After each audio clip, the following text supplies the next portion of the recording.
Kami pengurus KPA PA Aceh Tamiang dan Muda Sedang siap memenangkan Syederalun DPW Partai Aceh atau PA bersama Komite Peralihan Aceh atau KPA Wilayah Aceh Tamiang mendeklarasikan dukungan terhadap calon Presiden Republik Indonesia Prabowo Subianto Gibran Rakabuming Raka pada Senin 29 Januari 2024.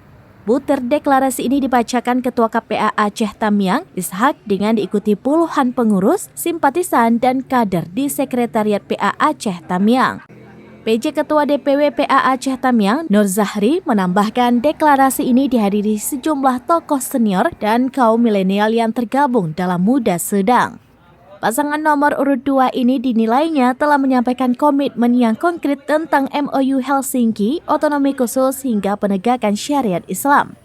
Bendahara DPW PA Aceh Tamiang, Fadlon, mengatakan dukungan yang mereka arahkan kepada Prabowo Gibran bertujuan untuk memperbaiki kehidupan masyarakat Aceh.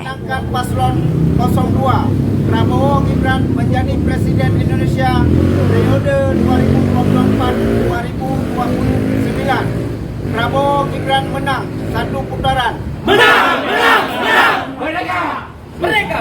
Kami dari Partai Aceh dan dari KPA dan juga dari Muda Sedang Partai Aceh itu punya komitmen untuk memenangkan pasangan Prabowo Gibran nomor 02 sesuai dengan arahan pimpinan kami yaitu Muzakir Manaf.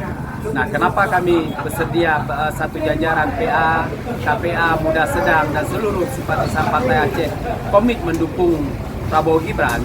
Karena dari ketiga pasangan calon, hanya satu pasangan calon yaitu Prabowo Gibran yang punya komitmen yang jelas kepada Aceh, yang punya komitmen yang konkret pada Aceh, yaitu beliau menjanjikan akan melaksanakan poin-poin MOU Helsinki yang belum berjalan, akan menambah dana OSUS 2,25% untuk selamanya bagi Aceh, dan akan mempertahankan syariat Islam di Aceh.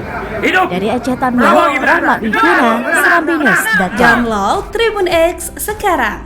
Menghadirkan lokal menjadi Indonesia.